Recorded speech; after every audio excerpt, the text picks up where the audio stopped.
बिस्मिल्लाहिर्रहमानिर्रहीम। अस्सलाम वालेकुम नाज़रीन, आप यूट्यूब चैनल देख रहे हैं। मैं इमरान खान हूँ। पाकिस्तान तहरीक-ए-इंसाफ के जो इस वक्त चेयरमैन है बैरिस्टर गौहर, उन्होंने तरदीद की है कि अभी इमरान खान साहब के कोई बैक डोर चैनल राब्ते नहीं हो रहे। और इसके पीछे वजह क्या है देखें, ये हिकमत अमली हो सकती है पाकिस्तान तहरीक-ए-इंसाफ की, या हो सकता है कि मौजूदा सूरत हाल में अब इस वक्त इस्टेबलिशमेंट के साथ बैक डोर चैनल पर राब्ते ना हो रहे हो। इमरान खान साहब और उनकी बहन और दीगर कई लोग जो हैं वो माजी में ये कह चुके हैं कि उनको ऑफ़र्स दी गई हैं। यानी आज भी अगर आप अलीमा खान साहिबा का स्टेटमेंट देखें, वो इमरान खान साहब को मिलकर आई थी, तो उनके स्टेटमेंट में आज भी उन ऑफ़र्स का जिक्र है जो ऑफ़र्स इमरान खान साहब को दी गई। और 2.5 हफ्ते पहले तक तो मैं आपको खुद रिपोर्ट कर चुका हूँ कि इमरान खान साहब को जेल के अंदर, यानी मैं ये तो नहीं बता रहा था आपको कि वो जेल के अंदर लोग इमरान खान को ही मिलकर गए, लेकिन छुट्टी वाले दिन इस तरह से गाड़ियों का दाखिल हो जाना। और 2 मरतबा मैं रिपोर्ट कर चुका हूँ कि गाड़ियाँ जेल के अंदर आती हैं, फुल प्रोटोकॉल के अंदर किसी से मिलती हैं और फिर वो गाड़ियाँ वापस चली जाती हैं। तो ये एक नॉर्मल चीज़ नहीं है। और इस जेल के अंदर जो सबसे इम्पॉर्टेंट आदमी है वो इमरान खान है, ये भी सब जानते हैं। तो कुछ ना कुछ तो ऑफ़र्स जारी थी और हर तरफ से ये रिपोर्ट हुई हैं। हुकूमत के लोग भी रिपोर्ट करते रहे हैं, हुकूमती सहाफ़ी भी रिपोर्ट करते रहे हैं। बैकडोर चैनल का जो जिक्र है वो इस्टेब्लिशमेंट के जो करीबी सहाफ़ी हैं वो भी इनका जिक्र करते रहे हैं। या तो अभी ये राब्ते नहीं हो रहे, या फिर इन राब्तों को खुफिया रखना एक हिकमत अमली है। लेकिन जो भी है, बहरहाल अभी पाकिस्तान तहरीक-ए-इंसाफ ने यह कहा कि इमरान खान साहब के या हमारी पार्टी के कोई इस्टेब्लिशमेंट के साथ बैक डोर चैनल मुज़ाकरात नहीं है। यही मुज़ाकरात हैं जो आपको नज़र आ रहे हैं, जो हुकूमत के साथ हो रहे हैं पाकिस्तान तहरीक-ए-इंसाफ की कमेटी के।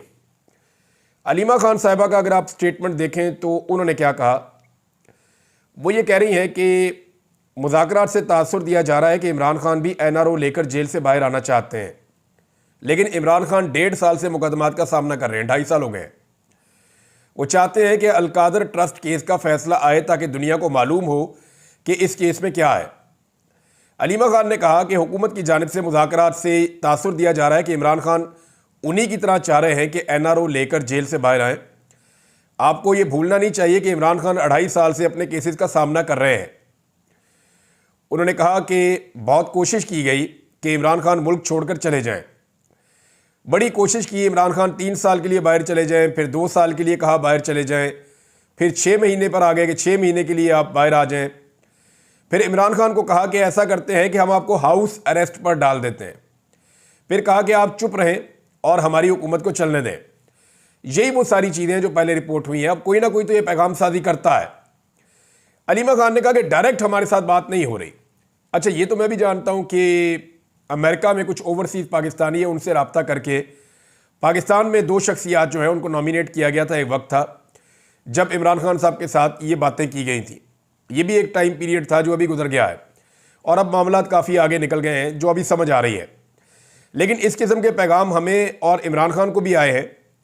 जब इमरान खान 1.5 साल से अपने केसेस का सामना कर रहे हैं और हम भी देख रहे हैं कि कैसे इमरान खान ने सब्र से अपने केसेस का सामना किया है, तो अब ये क्यों तासुर दे रहे हैं कि इमरान खान के राब्ते बैक डोर चैनल से भी हो रहे हैं।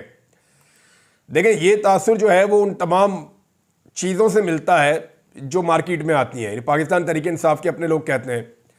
मैंने एक खबर दी थी जिसके ऊपर बहुत सारे लोगों ने कहा कि ये खबर ठीक नहीं है। मैंने ये अर्ज़ किया था कि एक ऑफ़र इमरान खान साहब के पास मौजूद थी कि अगर वो डी चौक ना जाते उनके लोग, तो उन्हें हाउस अरेस्ट कर दिया जाता और उस दिन उनको रिहा कर दिया जाता 15 दिसंबर से पहले या 15 दिसंबर के आसपास। तो अब तो पाकिस्तान तहरीक-ए-इंसाफ के अंदर से भी बहुत सारे लोग इसकी तस्दीक कर रहे हैं कि वाकई में एक ऐसी ऑफ़र उन्हें दी गई थी, लेकिन इमरान खान साहब ने और बुशरा बीबी ने उस वक्त के हालात के मुताबिक वो ऑफ़र तस्लीम नहीं की। इमरान खान साहब अपने तरीके से बाहर आना चाहते हैं, वो ऐसे बाहर नहीं आना चाहते। उन्होंने कहा कि अलकादर ट्रस्ट केस में इमरान खान ने कहा है कि 23 दिसंबर को फैसला सुनाया जाना था। 22 दिसंबर को हमें इतला मिली कि जनाब फैसला अब 6 जनवरी को होगा। अब एक बार फिर टीवी पर चलना शुरू हो गया कि इस केस में सज़ा अभी नहीं सुनाई जाएगी। इमरान खान ने वाज़े कहा कि यह आपकी गलतफहमी है कि इस केस को आप मेरी गर्दन पर तलवार लटका रहे हैं बनाकर। इमरान खान ने कहा कि आप सज़ा सुनाएं जिस तरह आपने इद्दत केस में सज़ा सुनाई, आप उसी तरह सज़ा सुनाएं जिस तरह आपने साइफर पे सज़ा सुनाई।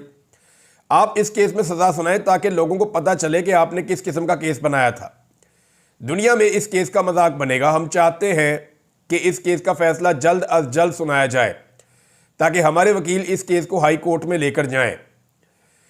अलीमा खान ने बताया कि इमरान खान ने कहा है कि जो लोग 26 नवंबर से लापता हैं, ये बहुत इंपॉर्टेंट पार्ट है और इसको आप गौर से सुनिएगा क्योंकि मैं कुछ चीज़ें आपके सामने भी फैक्ट्स रखने वाला हूं। इमरान खान ने कहा कि जो लोग 26 नवंबर से लापता हैं, अभी जो वज़ीर आला खैबर पख्तूनख्वा हैं उनके और खैबर पख्तूनख्वा की हुकूमत के बकौल लगभग 50 लोगों का वो बताते हैं कि वो अभी तक लापता हैं, जिनके बारे में कुछ पता नहीं चला, किसी जेल में उनका सुराग नहीं मिला या उनकी ज़िंदगी के बारे में कुछ पता नहीं चला, वो लोग अपने घर भी वापस नहीं पहुंचे। तो 50 के करीब लोगों का अभी ये कंफर्म करते हैं कि हमें कुछ आइडिया नहीं है। तो इमरान खान कह रहे हैं कि 26 नवंबर से जो लोग लापता हैं उनके लिए आवाज़ क्यों नहीं उठाई जा रही। इमरान खान ने पार्टी के लोगों को सख्त हदायत भेजी हैं कि आप बताएं कि पार्टी के कितने लोग लापता हैं और वो किधर हैं। लापता लोगों की तस्वीर शाया करें। लोग डरे हुए हैं, ख़ासतौर पे पंजाब में लोग बहुत डरे हुए हैं, ये इमरान खान साहब भी जानते हैं। 26 नवंबर को जो कुछ हुआ इसका हिसाब देना पड़ेगा, ये इमरान खान ने कहा। ये ना हम भूलेंगे और ना भूलने देंगे जो कुछ 26 नवंबर को हुआ। 26 नवंबर को लोगों पर स्नाइपर से फायरिंग हुई है, रात को पूरा ऑपरेशन किया गया है, इसका किसी को तो जवाब देना पड़ेगा। लोग अपना आईनी हक इस्तेमाल करते हुए पुरअमन एहतजाज कर रहे थे। इमरान खान ने कहा है कि इसके ऊपर आवाज़ उठना बंद नहीं होनी चाहिए। अब ज़रा नाज़रीन आप सारे 26 नवंबर को देखें तो पूरी दुनिया में आवाज़ उठ रही है, रोला पड़ा हुआ पूरी दुनिया में। लेकिन पाकिस्तान तहरीक इंसाफ की कारकर्दगी ऐसी है कि जब शदीद दबाव आया सोशल मीडिया की जानिब से, तो पहले तो सोशल मीडिया को पीटीआई के लोगों ने गालियाँ देना शुरू कर दी। अंदर से ही लोगों ने बुरा भला कहना शुरू कर दिया कि सोशल मीडिया जिम्मेदार है हर चीज़ के लिए। हालांकि सोशल मीडिया तो आवाज़ उठा रहा था कि 26 नवंबर को वहाँ पे कत्ले-आम हो गया, एक भी लीडर कत्ल नहीं हुआ और बहुत सारे लोग जो हैं वो आम शहरी, आम वर्कर जो है वो कत्ल हो गए। वो भी माओ के बच्चे थे, उनके अपने भी बच्चे हो सकते हैं, उनकी भी फैमिलीज हैं, उनकी भी जिंदगियां थी, लेकिन एक मकसद के लिए उनकी जिंदगियां चली गई। अब जो लोग मारे गए या जो लोग लापता हो गए उनके बारे में अब तक किया क्या? तो जनाब 40 दिन हो गए हैं, 40वां हो चुका है 26 नवंबर के शोहदा का, और जो लोग लापता हुए हैं उनको भी 40 दिन हो गए हैं। तो साने 26 नवंबर को आज 40 दिन मुकम्मल हो गए, मगर ना कोई FIR अब तक दर्ज हुई, ना लापता अफराद के हवाले से कोई पटिशन दायर की गई। सिर्फ एक जो है वो केस किया गया, इस्तगासा दायर किया गया, एक केस दायर किया गया एक लोअर कोर्ट के अंदर, जहां कोशिश की जा रही है कि मुकदमा दर्ज किया जाए और उसके बारे में किसी को कुछ पता नहीं कि उसका क्या बनेगा। और संजीदगी का ये आलम है कि जब अदालत के अंदर वो केस लगा तो पाकिस्तान तहरीक इंसाफ की लीडरशिप भी गायब थी। यानी जब लीडरशिप अदालत में जाती है तो सारे वर्कर पहुंचते हैं लाइन के साथ, लेकिन जब वर्कर कत्ल हो गया और उसका केस आया, और वो भी एक नहीं बहुत सारे वर्कर्स, तो लीडरशिप जो है वो अदालत में जाने के लिए तैयार नहीं है। ये बहुत अफसोसनाक सूरत हाल है। तो मामला ये है कि ना तो अभी तक FIR दर्ज हुई, ना तो अभी तक लापता अफराद के हवाले से कोई पटिशन दायर की गई, ना ही अस्पतालों का रिकॉर्ड जमा किया गया और ना ही CCTV फुटेज का तहफ़्फ़ुज़ किया गया। क्योंकि अस्पतालों की और डी चौक की और जो दीगर मुल्हिका इलाके हैं उनकी अगर CCTV फुटेज का तहफ़्फ़ुज़ किया जाए, उसको महफूज कर लिया जाए, तो ये CCTV फुटेज कल तमाम कत्लों का सुराग निकाल देगी। लेकिन इसके लिए पाकिस्तान तहरीक इंसाफ को तोको दो करनी पड़ेगी। अभी तक इन्होंने कुछ नहीं किया। इमरान खान साहब इस मामले को लेकर बरहम हुए हैं और उन्होंने कहा कम से कम तस्वीरें तो लेकर आओ ना। जो लापता लोग हैं जिनके बारे में सूबाई हुकूमत कह रही है हमारे बंदे वापस नहीं पहुंचे, तो भाई उनकी फ़ोटो लेकर आए, लाकर दिखाएं कि ये बंदा वापस नहीं आया, ये इसका नाम है, ये इसकी तस्वीर है, ये इसकी फैमिली है, इसकी बीवी है, इसके बच्चे हैं, इसके माँ बाप हैं, ये इसका ख़ानदान है, ये इसका भाई है, इसको ढूंढ रहा है। भाई लोगों के इंटरव्यूज़ करें, लोगों को दिखाएं। या तो फिर आप झूठ बोल रहे हैं, और अगर आप झूठ नहीं बोल रहे तो फिर आप चीज़ें सामने क्यों नहीं लेकर आ रहे? आपके पास तो डाटा होना चाहिए था और आपको ये डाटा सामने लेकर आना चाहिए था। ये रिस्पॉन्सिबिलिटी अब मीडिया तो पूरी नहीं करेगा। पॉलिटिकल पार्टी की भी कोई एक थक्कड़ से थक्कड़ पॉलिटिकल पार्टी भी होती ना, दुनिया की फारग तरीन पॉलिटिकल पार्टी के भी बंदे लापता हुए होते, तो 4 या 5 दिन के अंदर वो तस्वीरें सामने ले आते, जनाब ये हमारे बंदे लापता हैं, ये इनकी लिस्ट है, ये इनके नाम है, ये इनके घर वाले हैं, ये इनके इंटरव्यूज़ हैं, ये इनकी तस्वीर है, ये इनके बच्चे, ये इनकी फैमिली है, देखे सारे इनको ढूंढ रहे हैं। कोई गई गुजरी पॉलिटिकल पार्टी भी होती तो ये कर देती। 40 दिन गुजर गए, पाकिस्तान तहरीक इंसाफ अब तक ये नहीं कर पाई। इमरान खान साहब ने अब कह दिया, तो मेरे ख्याल में इन्हें कर लेना चाहिए।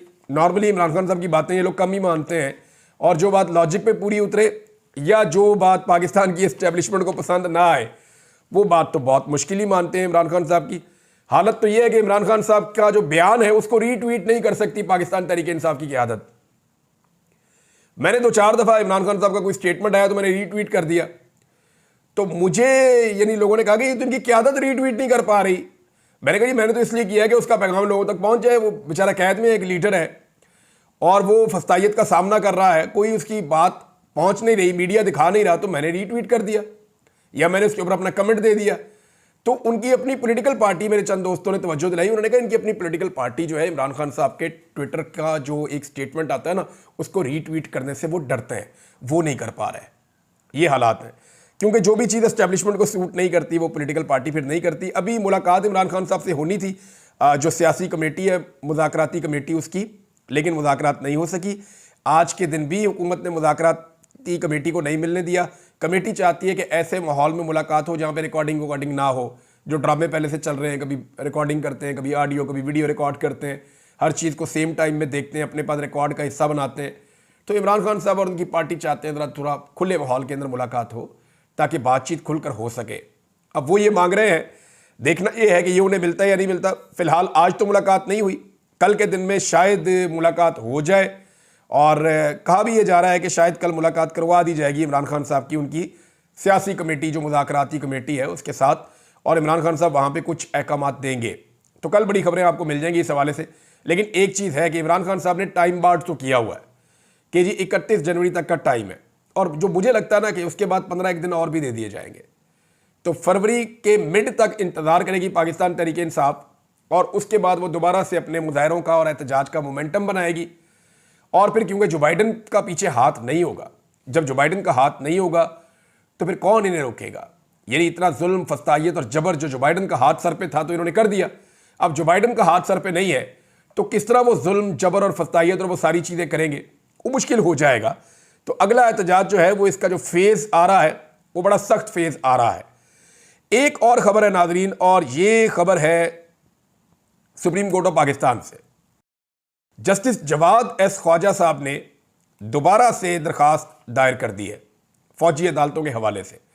देखिए, फौजी अदालतों वाला जो मामला है ना वो गले में अटका हुआ है एस्टेब्लिशमेंट के और हुकूमत के, क्योंकि ये कोई अदालत होती ही नहीं है।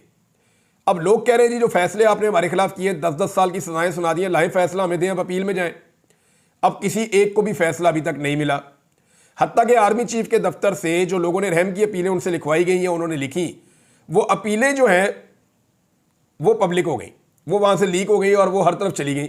हालांकि वो आर्मी चीफ को अपील की गई थी, आर्मी चीफ ने उसके ऊपर माफ़ी देनी थी या नहीं देनी थी, लेकिन आर्मी चीफ के दफ्तर से ये मामला निकल गया। लेकिन अभी तक जो फैसला है वो लीक नहीं हो सका।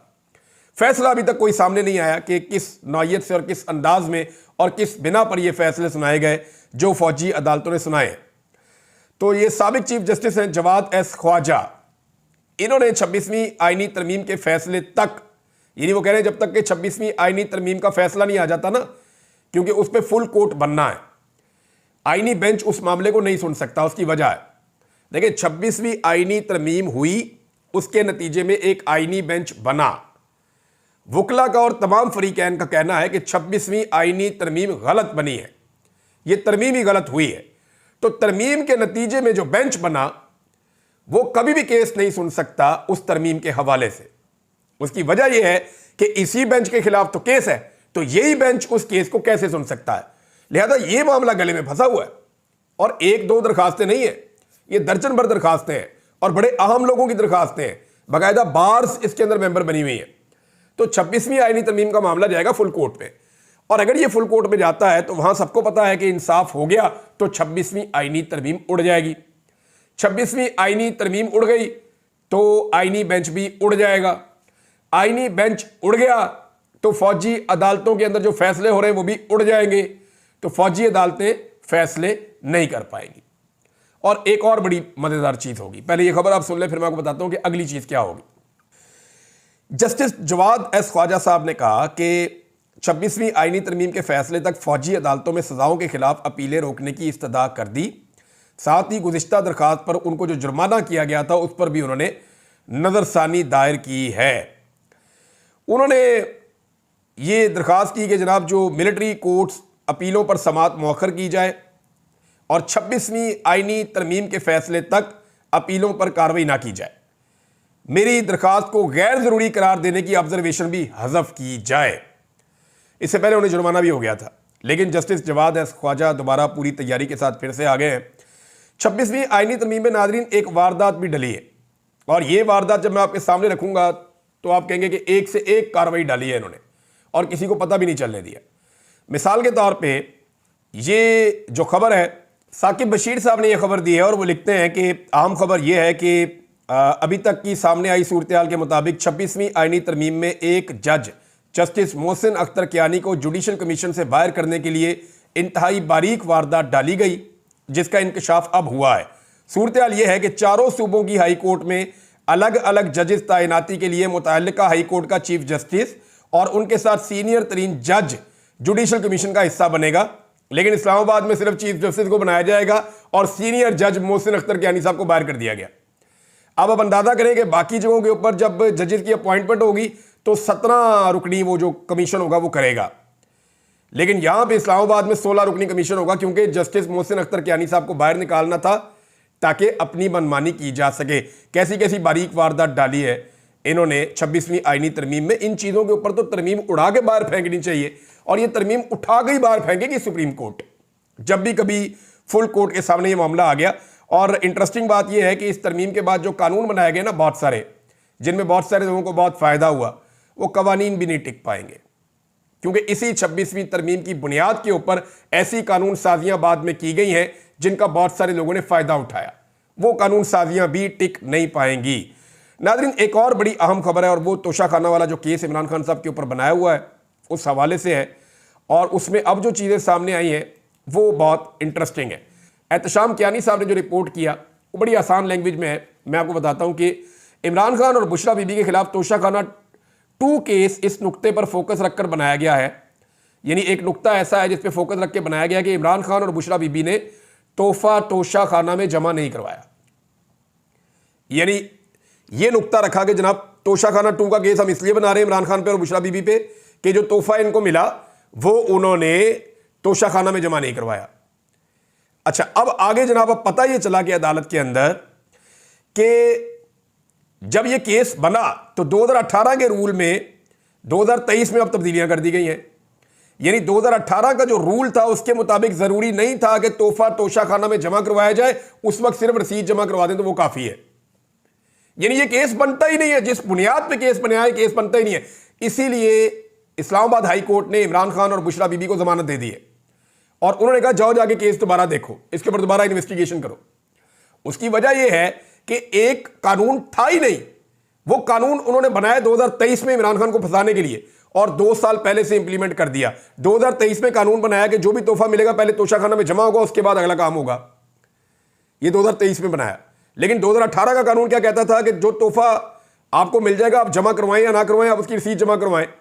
तो इमरान खान साहब ने 2018 के कानून के मुताबिक वो चीज ले ली।